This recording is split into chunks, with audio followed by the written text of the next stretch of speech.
আলহামদুলিল্লাহ, والصلاة والسلام على رسول الله وعلى آله وصحبه أجمعين أما بعد। ইনশাআল্লাহ প্রতি সপ্তাহের মতো আজকেও ধারাবাহিকভাবে আমরা ক্লাস করতেছি আমাদের শাইখ মুখলেসুর রহমান মনসুর মাদানী হাফিজাহুল্লাহর কাছে। শাইখ আমাদেরকে দার্স দিচ্ছেন দুরুসুল মুহিম মানে আম্মাতুল উম্মাহ বইটি থেকে। ইনশাআল্লাহ শাইখ শুরু করবেন এখনই। السلام عليكم ورحمة الله وبركاته. الحمد لله والصلاة والسلام على رسول الله وعلى آله وصحبه ومن والاه أما بعد. প্রশংসা মাত্রই মহামহিয়ান মহান রব্বুল ইজ্জাতের জন্য, যার অশেষ মেহেরবানিতে আমরা দুরুস আল মুহিম্মা লিআম্মাতিল উম্মাহ শেখ আব্দুল আজিজ বিন আব্দুল্লাহ বিন বাজ রাহিমাহুল্লাহ রচিত এই কিতাবের ধারাবাহিক দার্সে উপস্থিত হতে পেরেছি। এজন্য আল্লাহর শুকরিয়া আদা করছি, আলহামদুলিল্লাহ। সালাত ও সালাম বর্ষিত হোক আমাদের প্রিয় নবী মুহাম্মদ সাল্লাল্লাহু আলাইহি ওয়াসাল্লামের উপরে। অতঃপর সম্মানিত দিনী ভাই ও বন্ধুগণ, আমরা ধারাবাহিকভাবে আরকানুল ঈমান সম্পর্কে আলোচনা করছিলাম এবং আমাদের শেষ আলোচনা ছিল আপনার আল ঈমানু বিল ইয়াউমিল আখির। আল ঈমানু বিল ইয়াউমিল আখির, শেষ দিবসের প্রতি বিশ্বাস তথা কিয়ামত দিবসের প্রতি বিশ্বাস। এবং সেখানে ধারাবাহিকভাবে আমরা অনেকগুলো বিষয় আপনাদের সামনে আলোচনা করে এসেছি। আর ইমানের সর্বশেষ রোকন বা বিষয় হচ্ছে আল ঈমানু বিল কদর, অন্য ভাষায় ওয়া আন তুমিনা বিল কদরি খাইরিহি ওয়া শাররিহি, তাকদীরের ভাগ্যের ভালো মন্দের প্রতি বিশ্বাস স্থাপন করা। এটা ইমানের ষষ্ঠ রোকন এবং অতি গুরুত্বপূর্ণ একটি রোকন। যদি কোনো ব্যক্তি তাকদীর তথা ভাগ্যের ভালো মন্দের প্রতি বিশ্বাস রাখে, তাহলে অনেক সময় জীবনের ঘটে যাওয়া জীবনে ঘটে যাওয়া মেলা বিপদ আপদের সময় সে ধৈর্য ধারণের একটা আস্থা, একটা স্থান খুঁজে পায়। কারণ সে জানে যে এটা আমার ভাগ্যে ছিল বলেই ঘটেছে। আমরা সকলেই আমাদের জন্য কল্যাণকর বিষয়গুলোই পৃথিবীতে পেতে চাই, কিন্তু অনেক সময় আমাদের চাহিদা মতো সেগুলো আমরা পাই না।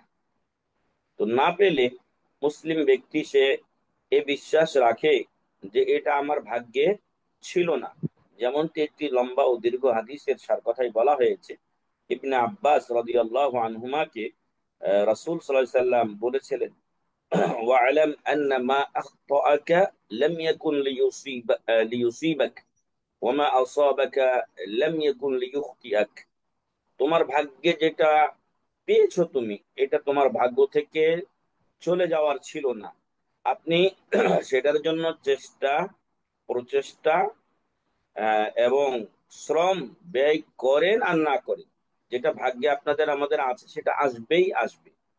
আর যদি কোনো বিষয় আমাদের ভাগ্যে না থাকে, তাহলে সেই জিনিসটা শত চেষ্টা করেও আমরা পাবো না। এবং অপর হাদিসে, এই হাদিসেরই এক অংশে রাসূল বলেছেন যে তুমি জেনে নাও যে সারা বিশ্বের মানুষ মিলে যদি তোমার কোনো উপকার করতে চায়, তাহলে তারা তোমার উপকার করতে পারবে না ওই উপকারটুকু ছাড়া যা আল্লাহ লিখেছেন। আর সবাই মিলে যদি ক্ষতি করতে চায়, সবাই মিলেও ক্ষতি করতে পারবে না যদি আল্লাহ তাআলা না চান।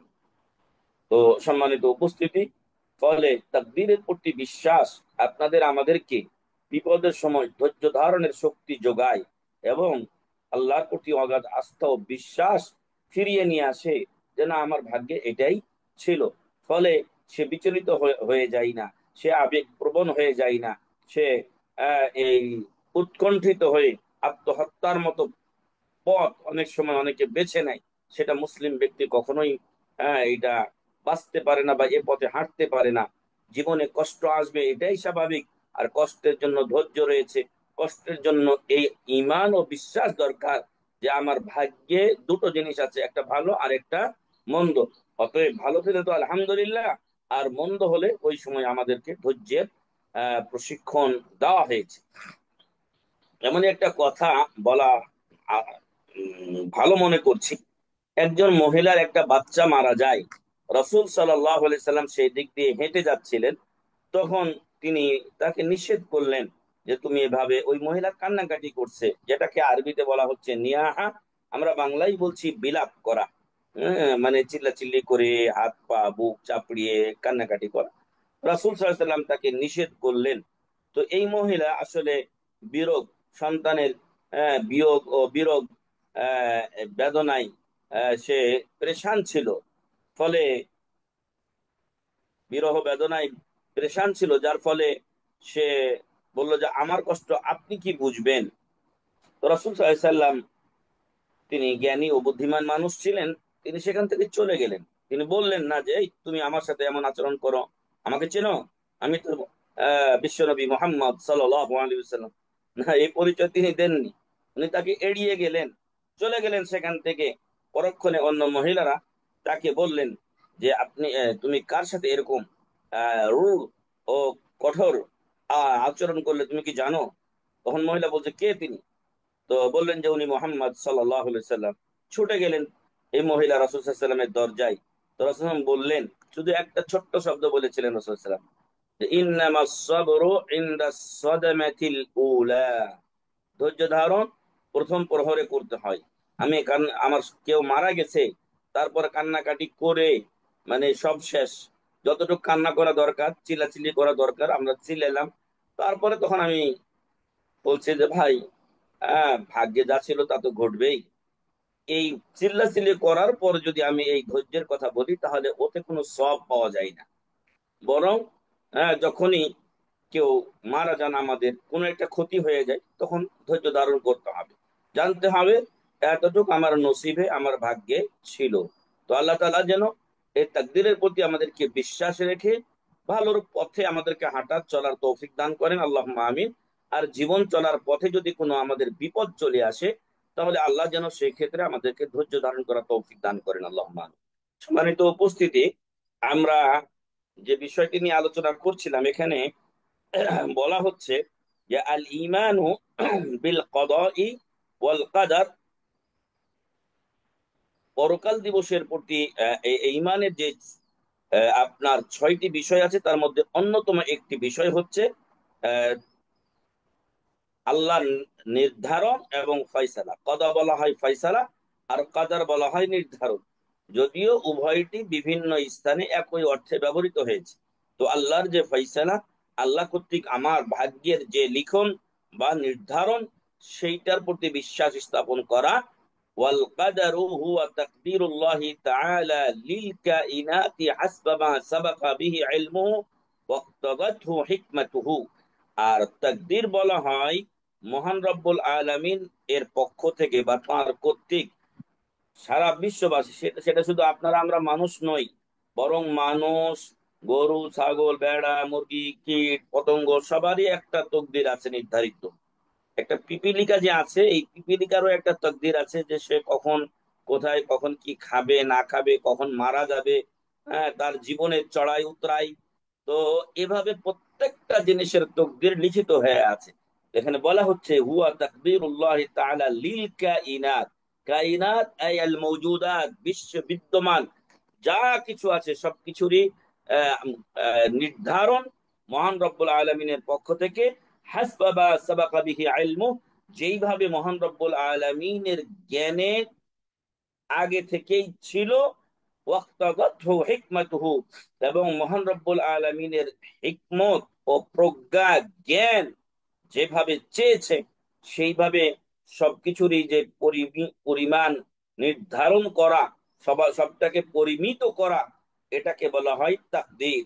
আল্লাহ তাআলা বলছেন যে ওয়া খালাকা কুল্লা শাইইন ফাকাদ্দারাহু তাকদীরা। আল্লাহ তাআলা প্রত্যেকটা জিনিসকে সৃষ্টি করেছেন এবং তার জন্য তাকে পরিমিত করেছেন, তাকে পরিমিত করেছেন, মানে আনলিমিটেড ছেড়ে দেননি, সবটাকে পরিমিত করা হয়েছে।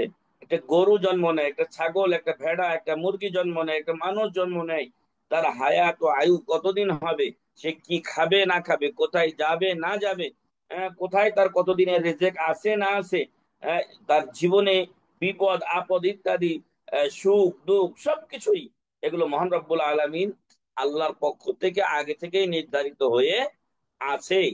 তো এইভাবেই আল্লাহ তাআলা মানুষকে সৃষ্টি করেছেন। তাহলে এটাকে বলা হয় আল কদা ও আল কাদার, মহান রব্বুল আলমিনের পূর্ব জ্ঞান অনুযায়ী এবং তার প্রজ্ঞা ও হিকমত অনুযায়ী পৃথিবীর সবকিছুকে যে পরিমিত করা হয়েছে, এই পরিমিতকরণকেই বলা হয় আত-তাকদীর। ওয়াকসামুল কাদরি আরবাতুন, এখানে বলা হচ্ছে শাইখের কিতাবে, যেটা ওনার ছাত্র ওনার ব্যাখ্যা থেকেই নোট করেছিলেন, সেখানে বলা হচ্ছে যে তাকদীরের প্রকার হলো চারটি। চার ধরনের তকদির হতে পারে। এক নম্বরে আত তাকদিরুল আম, আম তাকদির, আম বলা হয় ব্যাপক, সব সামগ্রিক ভাবে, সামষ্টিক ভাবে তকদির। আর সেটা কি?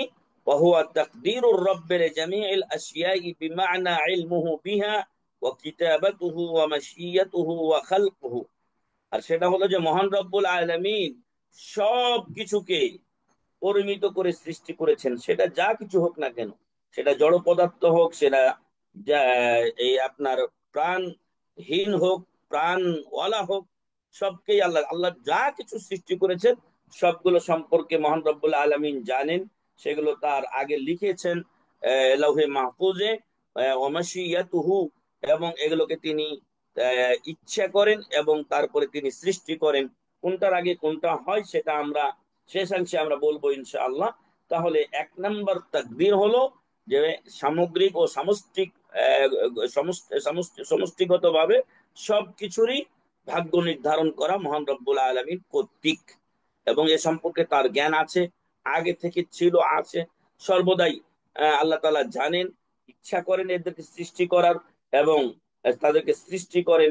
এগুলো আল্লাহ লিখে রেখেছেন আমাদের ভাগ্য যেটা, এসব কিছুর প্রতি বিশ্বাস স্থাপন, এটা হলো প্রথম প্রকার তাকদীর। قال عليه الصلاة والسلام, আল্লাহ রাসূল সাল্লাল্লাহু আলাইহি ওয়াসাল্লাম বলেছেন, ইন্নাল্লাহা قدر مقادير الخلائق قبل أن يخلق السماوات والأرض ب50 ألف سنة। মহান রব্বুল আলামিন সকল মাখলুকের তাকদীর লিপিবদ্ধ করেছেন আসমান ও জমিন সৃষ্টির 50,000 বছর পূর্বে। আল্লাহু আকবার। ওয়া কানা আরশুহু আলাল মা, তখন মহান রব্বুল আলামিনের আরশটা পানির উপরে ছিল। তো আল্লাহ তাআলা আসমান জমিন সৃষ্টির 50,000 বছর পূর্বে সবকিছুর তাকদীর লিপিবদ্ধ করেছেন। এটা গেল প্রথম প্রকারের অংশ। দ্বিতীয় প্রকার তাকদীর হচ্ছে আত তাকদীরুল উমারি বা আও উমরি, আপনাদের আমাদের যে বয়স, আয়ু, এই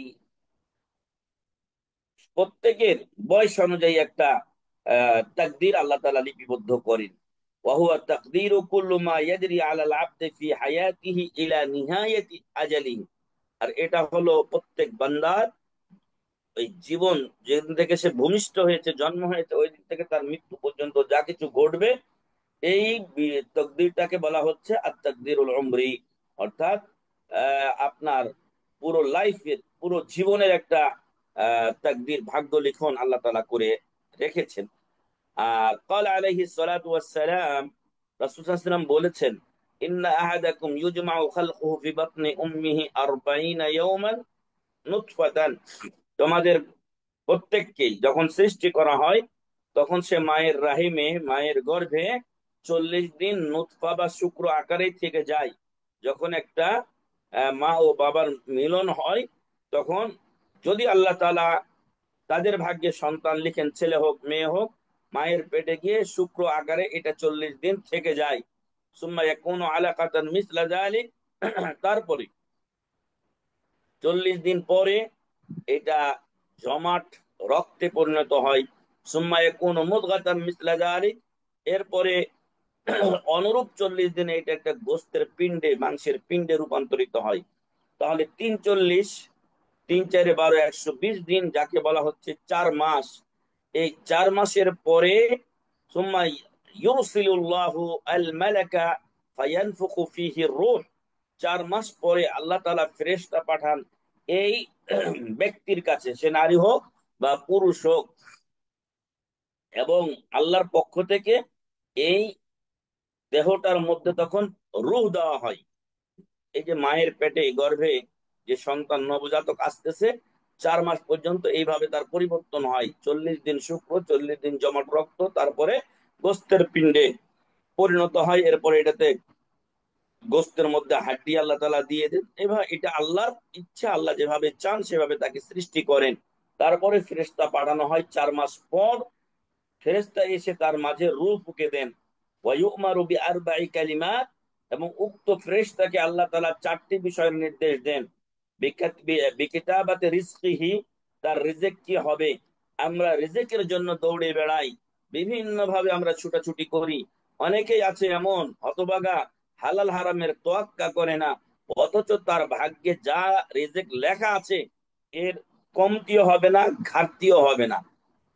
যেই রেজেক আছে, যেখানে আছে সেই রেজেক সে ভক্ষণ না করা পর্যন্ত মারা যাবে না।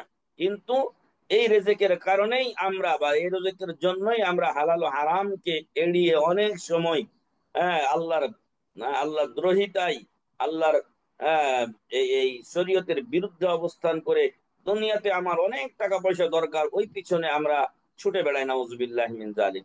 অথচ আপনাদের আমাদের প্রত্যেকের রেজেক আল্লাহ তাআলা নির্ধারণ করেই পাঠিয়েছেন। আপনি যেখানে যেভাবেই থাকুন না কেন ওই রিজিক পাবেন। আর যত বেশি খেতে চান না কেন ওটা আপনি পাবেন না। বিকিতাবাতি রিজকিহি, ফেরেশতাকে বলা হয় ওর রিজিক কি কি হবে লিখে দাও। মানে আপনি পুরো লাইফে, আমরা এটা 2য় নাম্বার পড়ছি আত তাকদিরুল উমরি, লাইফ, আপনার পুরো লাইফের এটা একটা, পুরো জীবনের একটা তাকদীর লিখন। তো আপনারা, আমরা পুরো জীবনে কি খাবো সেটা আমরা মায়ের পেটে যখন 4 মাস থাকি তখন এটা তো আগেই লেখা আছে, সেটা ট্রান্সফার করা হয় মায়ের পেটে যখন আমরা থাকি তখন। ওয়াজালিহি, আমাদের আয়ু কতদিন হবে, ওয়ামালিহি, আমাদের আমল কি কি হবে, ওয়াশাকিয়ুন আও সাঈদুন, আমরা সৌভাগ্যশীল হব না দুর্ভাগা হতভাগা হব, নাউজুবিল্লাহ মিন জালিক, এটাও লিখে দেওয়া হয়। তাহলে এখান থেকে আমরা বুঝতে পারি আমাদের ভাগ্য, আমাদের তকদির, আমাদের ভালো মন্দ এগুলো সব লিপিবদ্ধ হয়ে আছে, আমাদের রেজেক। কিন্তু আমরা সেগুলো ভুলে গিয়ে আমরা দুনিয়ায় বিভিন্ন উপায়ে এই রেজেককে, এবং সবচেয়ে বড় আফসোসের বিষয় হচ্ছে মানুষ খানা দানাটাকেই, মানে দুনিয়ার চাকচিক্য অর্জন, দুনিয়ায় সুখে শান্তিতে থাকার যে বিষয়গুলো, এটাকেই রেজেক বলে মনে করে শুধু। কিন্তু আসলে রেজেক বিভিন্ন ধরনের হতে পারে। সবচেয়ে আলা দরজার, উঁচু দরজার রেজেক হলো আল ইলমু, এলেম বা জ্ঞান। আপনি সন্তান লাভ করেছেন, এটা আপনার জন্য রেজেক। আপনার স্ত্রী আপনার জন্য রেজেক। আপনার পিতামাতাকে আপনি পেয়েছেন, এটা আপনার জন্য রেজেক। এটা আপনাকে জান্নাতে নিয়ে যাবে, পিতামাতার খেদমত, তার মাধ্যমে আপনি জান্নাত পেতে পারেন। আর সর্বনিম্ন পর্যায়ের রেজেক হচ্ছে যেটার পিছনে আমরা ছুটে বেড়াচ্ছি, আর সেটা হলো দুনিয়ার খানা দানা, পোশাক পরিচ্ছদ, আরাম আয়েশ, এটা। তো এই 4টি বিষয় লিখে দেওয়া হয়, রূহ ফুঁকে দেওয়া হয়। এখান থেকে একটা বড় কঠিন মাসালা শেখ মোহাম্মদ বিন সালেহ আল উসাইমিন রাহিমাহুল্লাহ বলছেন যে 4 মাসে যেহেতু রূহ ফুঁকে দেওয়া হয়, তাই একটা সন্তান অ্যাকসেপ্ট হওয়ার পরে, কনসেপ্ট হওয়ার পরে 4 মাস যখন যাবে, তখন এরপরে যদি বাচ্চাটা নষ্ট হয়, পড়ে যায়, অকাল গর্ভপাত ঘটে, তাহলে এই বাচ্চার জানাজা পড়তে হবে। 4 মাসের পরে যদি নষ্ট হয়, বাচ্চার জানাজা পড়তে হবে, তাকে দাফন ও কাফন দিতে হবে। এটা এজন্য যে এটা একটা রূহ, এটা একটা জান ছিল, নফস ছিল, কারণ 4 মাস পরে তাকে রূহ দেওয়া হয়েছিল। তো এখন রূহ দেওয়ার পরে যদি বাচ্চা নষ্ট হয়, তাহলে অবশ্যই জানাজা পড়তে হবে, কাফন দাফন দিতে হবে। যদিও আমাদের সমাজে, হানাফি সমাজ বলে, তারা বিশ্বাস করে যে বাচ্চাটা হওয়ার পর যদি চিৎকার করে তাহলে জানাজা দিতে হবে, না হলে নাই। তার মানে সে মৃত মনে করে। কিন্তু মূলত এই বাচ্চাটা পেটে জীবিত ছিল। আর যেহেতু জীবিত ছিল তারপরে সে মারা গেছে, তার মানে একটা নফস, আত্মা মারা গেছে। এখান থেকে ইবনে উসাইমিন রাহিমাহুল্লাহর মাসালাটাই সঠিক। তাহলে 1 নাম্বার ছিল সমষ্টিগত তকদির লিখন, আর 2 নাম্বার হলো পুরো লাইফ বা জীবনের তাকদির লিখন। 3 নাম্বার হচ্ছে আর তাকদিরুস সানাউই, আপনাদের আমাদের বাৎসরিক এই তাকদির লিখন। আর এগুলো সবই আমি বলি আপনাদের যে এটা আল্লাহ তাআলা আর তাকদিরুল আম যেটা লিখেছেন আসমান জমিন সৃষ্টির 50,000 বছর পূর্বে, সেখানে এগুলো লেখা আছে। তবে সেখান থেকে বাজেটটা আস্তে আস্তে ভাগ হয়। যেমন যখন আমাদের জন্ম হয় তখন পুরো লাইফেরটা দেওয়া হয়। এরপরে যখন লাইলাতুল কদর হয়, সেই লাইলাতুল কদরে প্রত্যেক বছর আগামী 1 বছরে এই দুনিয়াতে কে কে মারা যাবে, কে কে দুনিয়াতে আসবে, এবং এই দুনিয়াতে কি ঘটবে না ঘটবে, এগুলো এই লাইলাতুল কদরে দুনিয়াতে নাজিল করা হয়। যেমনটি আল্লাহ তাআলা বলছেন, ফিহা ইউফরাকু কুল্লু আমরিন হাকিম। এই লাইলাতুল কদরে প্রজ্ঞাময় যাবতীয় বিষয়গুলোকে আল্লাহ তাআলা বন্টন করেন। তারপরে সূরা কদরে আপনারা পড়েছেন, তানাজ্জালুল মালাইকাতু ওয়ার রূহু ফিহা বিইذনি রাব্বিহিম মিন কুল্লি আমর। রূহ মানে জিবরিল আলাইহিস সালাম এবং অন্যান্য সকল ফেরেশতাগণ এই রাত্রে দুনিয়াতে আগমন করেন। ফেরেশতাগণ আগমন করেন, সকলের কথাটা নেই, মালাইকা বহুবচন বলা হয়েছে। জাত মালাইকা বললেও তাতে দোষণীয় কিছু না, কিন্তু সেটার অর্থটা কেউ করেননি।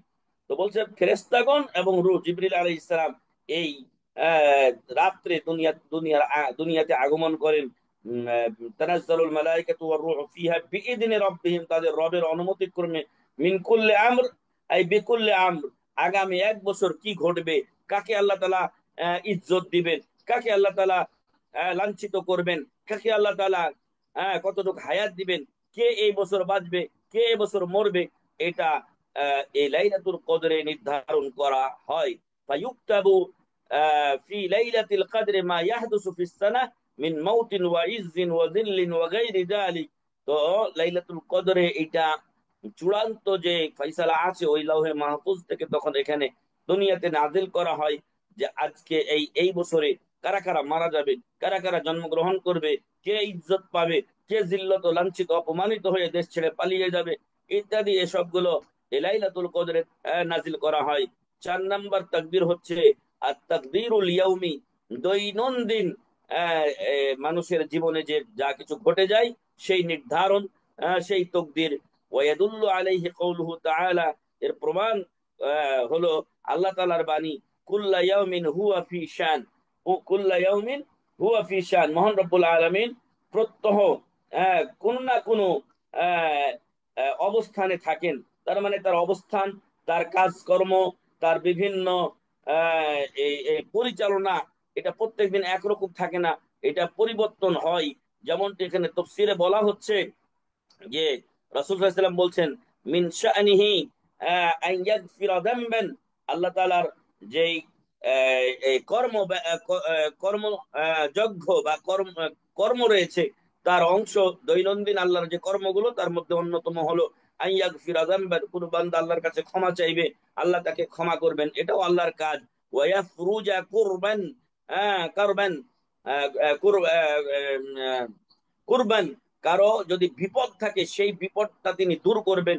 ওয়া ইয়ারফাউ কওমান ওয়া ইয়াদাউ আখারিন, কোন কওমকে, কোন ব্যক্তিকে আল্লাহ মর্যাদাশীল করবেন, অন্যদেরকে আল্লাহ তাআলা লাঞ্ছিত অপমানিত করবেন। এইভাবে মহান রব্বুল আলামিন দৈনন্দিন কোনো না কোনো অবস্থানে থাকেন, যেখানে তিনি বান্দাদের বিভিন্ন কার্যাদির আঞ্জাম দেন। তবে এগুলো আল্লাহকে পরেশান করে না। আমরা যেরকম কাজ করতে করতে ক্লান্ত হয়ে যাই, আল্লাহ তাআলার কোনো ক্লান্তি নেই, এবং এগুলো আল্লাহ তাআলা অটোমেটিকলি করেন। এবং সেগুলো কিভাবে করেন না করেন সেটার সাথে আমাদের কোনো তুলনা চলবে না। সম্মানিত দিনী ভাই ও বন্ধুগণ, তাহলে আজকে আমরা তাকদীরের 4টি প্রকার পড়লাম। একটা হলো সামষ্টিক তকদির, দ্বিতীয় নাম্বার হলো লাইফের পুরো জীবনের তাকদীর, আর 3 নাম্বার হলো বাৎসরিক, আর চতুর্থ নাম্বার হচ্ছে দৈনন্দিন তাকদীর নির্ধারণ। এখন শেষ কথাটা যেটা আমরা বলে শেষ করব, হয়তো লম্বা হয়ে গেল, আপনাদের আবার সলাতের টাইম হচ্ছে কিনা। অমারাতিবুল কাদরে আরবাউন, তকদিরের স্তর হলো 4টি। এতক্ষণ আমরা তকদিরের প্রকার বলছিলাম, প্রথমে বলেছি তকদিরের সংজ্ঞা, 2 নাম্বার তাকদিরের প্রকার, 3 নাম্বারে হচ্ছে তাকদিরের স্তর, অর্থাৎ কোনটার পরে কোনটা হয়, একসাথে তো আর সবগুলো হবে না। এই জন্য মহান রব্বুল আলামিন কোনটার পরে কোনটা করে থাকেন সেই বিষয়টা আমরা আপনাদের সামনে তুলে ধরছি। তো বলা হচ্ছে তাকদীরের স্তর হলো 4টি। আর স্তর যখন আমরা বলবো, যেমন বলা হয়েছে দিনের স্তর, দিনের স্তর কিন্তু 3টি, জানি না আপনারা জানেন কিনা। মারাতিবুদ দ্বীনি সালাসা, দিনের স্তর হলো 3টি। 1 নম্বরে ইসলাম, তারপরে ঈমান, তারপরে ইহসান। প্রথমে মানুষ মুসলিম হয়, তারপরে মমিন, তারপরে মহসিন। সর্বনিম্ন হলো মুসলিম, তারপরে মমিন, তারপরে মহসিন। এই 3টা হলো স্তর। আর স্তরগুলো ধারাবাহিক ভাবে বলতে হবে, উপর থেকে বললে মুহসিন, মুমিন, মুসলিম, নিচ থেকে বললে আগে মুসলিম, তারপরে মুমিন, তারপরে মুহসিন। মুহসিন হলো দিনের সর্বোচ্চ স্তর। ওইরকম আমরা যখন মারাতিবুল কদর আপনাদেরকে বলবো, তখন এই তাকদীরের এই বিষয়গুলোর এটা সিরিয়াল ধারাবাহিকতা আপনাদের সামনে আমরা বর্ণনা করছি। যেমন দিনের রোকনগুলো, স্তরগুলোর কথা আপনাদেরকে বললাম। কেউ যদি 1 নম্বরে বলে এহসান, 2 নম্বরে বলে ইসলাম, 3 নম্বরে বলে ইমান, তাহলে চলবে না। কারণ ওটা 3টা স্তর ভিত্তিক বলতে হবে, ইসলাম, ইমান, এহসান। আপনি উপর থেকে আসলে এহসান, ইমান, ইসলাম, এভাবে আপনাকে সাজাতে হবে। ওইরকম মারাতিবুল কদর যখন আমরা বলবো, তখন এই ধারাবাহিক ভাবেই আমাদেরকে বলতে হবে। যদি সিরিয়াল আমরা মিস্টেক করি, তাহলে কিন্তু আর মারাতেব বা স্তর থাকবে না। এখানে বলা হচ্ছে 1 নম্বর তাকদীরের স্তর হলো 4টি। 1 নম্বর স্তর হচ্ছে বিআন্নাল্লাহ তাআলা আলিমা বিকুল্লি শাইইন জুমলাতান ওয়া তাফসীলা। আপনাদের আমাদেরকে জানতে হবে, বিশ্বাস করতে হবে যে মহান রব্বুল আলামিন এই পৃথিবীতে যা কিছু সৃষ্টি করেছেন, করছেন, করবেন, যা কিছু ঘটবে, সৃষ্টি মানে বিভিন্ন জিনিসের সৃষ্টি, এটা শুধু আপনারা আমরা মানুষ নই, পোকামাকড় কোটি কোটি প্রকার কত